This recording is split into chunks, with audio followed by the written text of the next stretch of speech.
poucos jogadores, para não dizer quase nenhum dos seus protagonistas. O Flamengo tem que desembolsar os seguintes valores. Gabriel Barbosa, 22 milhões de reais para Inter de Milão, Pedro 31,2 para Fiorentina, Gerson 25 para Roma, Michael 27 para o Goiás e o Léo Pereira 21 para o Atlético Paranaense. No total, 90 milhões é o que o time precisa para vender, de venda, para equilibrar. O Flamengo precisaria vender 90 milhões. Mas também tem dinheiro para receber. Olha lá, Renier vai pagar, o Real Madrid vai pagar 88 milhões aproximadamente em 2021, Yuri César e Lincoln 50 milhões e 200 mil reais com negociação da dupla. O Flá já recebeu metade desse valor, portanto 25 milhões. Meta, o clube ainda precisaria vender mais 90 milhões para equilibrar as contas. A fonte é o Globoesporte.com. Senhores, a gente tem alguns temas, obviamente quando a gente prepara o programa, a gente junta todo o nosso time de pauta, vocês também colaboram com sugestões, e tem um dos tópicos que a gente tem que debater aqui, é aquilo ali, nessa situação, o Flamengo não contratar, isso é ruim.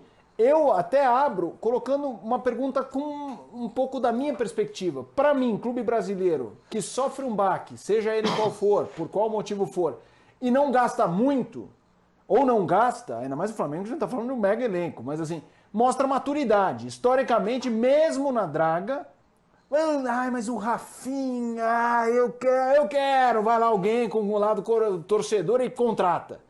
Então, para mim, o Flamengo acertou. Mas eu pergunto para vocês, ainda assim precisa vender 90 milhões. Tem essa possibilidade lá dentro? Porque Vinícius Júnior, Renier eram exemplos claros de que sairiam altos, valores altos ali. O Flamengo tem isso engatilhado, Zé, na sua opinião? Dependendo dos jogadores de hoje, eu acho que estão lá para fazer dinheiro com quem está lá. São muito bons, mas 90 milhões, pensando também em vender alguém que não seja um baque para o time. Você acha que tem assim como equilibrar isso? Eu acho que, por exemplo, eu não sei qual que é o valor de mercado, por exemplo, do Hugo Moura, né? Você tem alguns jogadores aí que você pode realmente mexer. O próprio Michael, né? São 27 milhões, o Léo Pereira 21 milhões. Você pode negociá-los, né? Contando com o dinheiro aí que deve entrar também, eu acho que o Flamengo deve atingir aí os 90 milhões facilmente em relação a esse tipo de venda. O Léo Pereira me parece que teve uma oferta de um time da Turquia, né? O Michael você tem talvez como negociar um empréstimo, alguma coisa, eu não sei se algum clube pagaria 27 milhões assim para o Michael.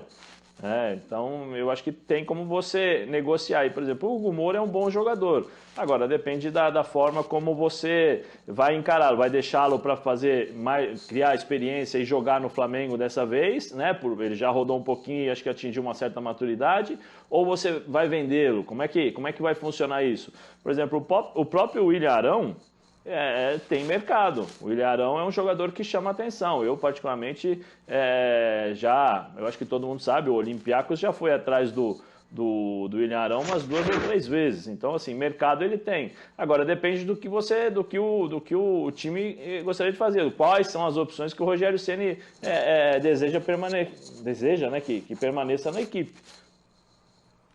E aí, Jean? É uma decisão difícil, porque é uma decisão que depende das propostas que você tem ou não, né? Quer dizer, então não é que o Flamengo escolhe. Porque se o Flamengo pudesse escolher, eu acho que a primeira resposta a ser dada eu prefiro me desfazer de jogadores na quantidade ou na qualidade. Vou dar um exemplo, vai.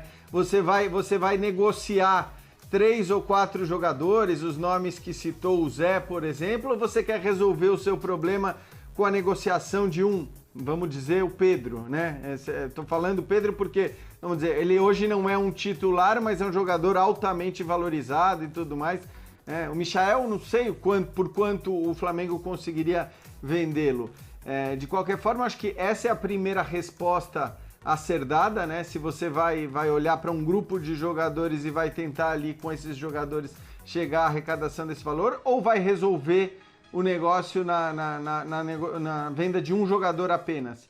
O Flamengo optou por isso em anos passados, mas também porque tinha ofertas que eu acho que não podia ter recusado, né?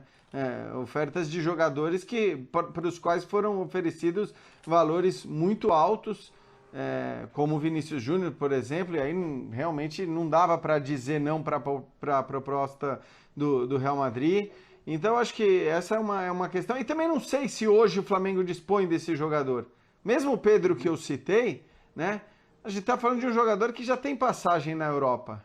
E o Djalma sabe muito bem, o Zé também, que o jogador que ele vai para a Europa, bate e volta, ou você vai ter mais dificuldade para negociar, ou ele vai ter uma desvalorização, né? Por mais que eu acho que o Pedro não tenha tanta culpa no não ter dado certo na Europa, como tem, por exemplo, o Gabigol. Mas eu acho que vai depender tudo sobre estratégia, Felipe, vai depender muito aonde vai chegar a proposta. E aí, se o Flamengo tiver que se desfazer de um ou outro, não é que vai ficar com um elenco fraco por negociar um ou dois jogadores. Mauro, a gente está acostumado no Brasil que time que faz sucesso chama atenção, alguns jogadores chamam atenção, vão embora, e por isso a gente fica nessa necessidade de, vai contratar ou não vai? Porque precisa repor tal. A gente tá com duas medidas, que não é só o Flamengo, o próprio Palmeiras, de uma base muito sólida mantida e aí poucos reforços. E aí você vê até a discussão, nossa, mas não contratou ninguém. É o cenário claro de, não precisa. A pergunta até veio na tela. Dá para se virar bem justamente porque não teve saída de peso?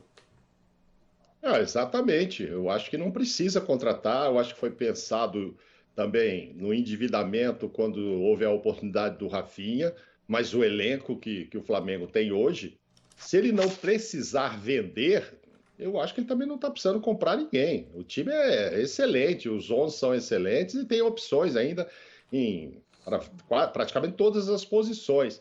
E acredito também que o Flamengo não vai precisar vender. Pode acontecer pontualmente de aparecer uma oferta para um ou para outro, porque a gente está com essa discussão aí em cima da divulgação do balanço do ano passado, não é isso, Felipe? Que foi fechado e tal, aí não deu o que se esperava, tarará, ok. Mas, assim, eu acho que o presidente Landim lá no balanço falou uma coisa que eu sempre chamo atenção quando a gente discute endividamento de outros clubes, já houve oportunidade aqui de ser sobre o Corinthians, ser sobre o São Paulo, agora é sobre o Flamengo. E ele falou uma coisa que é o que sempre me chama a atenção. Ele disse assim, que o grau de endividamento está em nível compatível com aquela capacidade do clube de pagar. E eu acho que é isso mesmo não arrecadando tudo que se esperava, não vai ter torcida, etc. Vai ter, espera esse ano ainda, mas não se sabe quando, etc. O endividamento está compatível com aquilo que vai entrar também, porque nesse balanço houve alguma distorção. Por exemplo, tinha quase 100 milhões de televisão do Campeonato Brasileiro que só entraram em 2021, porque o campeonato veio para fevereiro. Então teve uma grana que não entrou lá atrás. Então, tem que pagar aí de jogadores. Também. Não, premiação tinha uma expectativa de...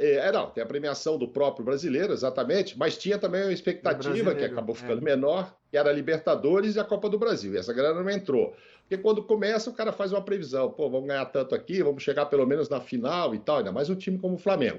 Aí não chegou na Copa do Brasil, não chegou na Libertadores, você perdeu esse dinheiro. Mas tem grana para entrar aí desses jogadores que você citou, esses aí são os que tem que pagar, mas a gente sabe as granas que você colocou também que tem para entrar. Na verdade, ficou uma diferença aí de 170 milhões para ser pago esse ano. Então, assim, quando a gente está falando de Flamengo, é de 600 e tarará de arrecadação, vai dar para pagar mesmo sem vender. Claro que vai reduzir. Você não pode querer se endividar mais. Por isso, eles já deram uma freada na história do Rafinha e devem dar uma redução em outros setores, etc. e tal. Cuidar muito de renovação de contrato, quanto vai pagar, etc. Tem que dar uma enxugada. Está todo mundo com o pé no freio. Mesmo quem tem dinheiro e mais ainda aqueles que não têm o dinheiro que o Flamengo tem e o poder de arrecadação que o Flamengo tem. Então, assim, não vejo uma situação como preocupante, não, porque o interessante é que ele está num nível que não precisa desmontar o time para pagar, né? E ele tem dinheiro para fazer se ele precisasse pagar. A gente tem visto outros clubes aí, a gente fala particularmente no Corinthians, como é que vai pagar 500 milhões esse ano? Não tem lá os caras também nem para vender, o Flamengo ainda teria. Para vender em termos de arrecadar todo esse dinheiro que precisaria. Então, vai ter que ficar negociando essas dívidas. Eu acho que o Flamengo vai passar batido por isso. Só não vai se endividar mais. Não dá para endividar mais. Agora, vai enxugar um departamento aqui, se não vender esses jogadores aí, não aparecer esse tipo de oferta, se aparecer, ótimo. Pô, só um cara ali já me cobriu 100 milhões, ótimo, vou vender esse cara, tal. Foi citado aí o Pedro, por exemplo, ou vender 3 ou 4 menores, gente da base aí que subiu, faço esse dinheiro, ok, continuo ali com os níveis de endividamento que eu esperava. Não vendi, enxugo aqui, enxugo ali, mas vai entrar dinheiro para pagar. Então, assim, não vejo o Flamengo numa situação complicada, não. Não vejo mesmo. Não vai ter que desmontar e vai ficar com o melhor elenco. O grande mérito do Flamengo é manter o elenco atual. Reforçar, puxa, aí seria cerejas e cerejas do bolo, que era o caso do Rafinha, mas ao contrário de outros que precisam de 6, 7 jogadores para quase que montar um time de novo, o Flamengo precisa só manter o time. E mesmo na dificuldade da pandemia, a arrecadação é suficiente, desde que você pare com os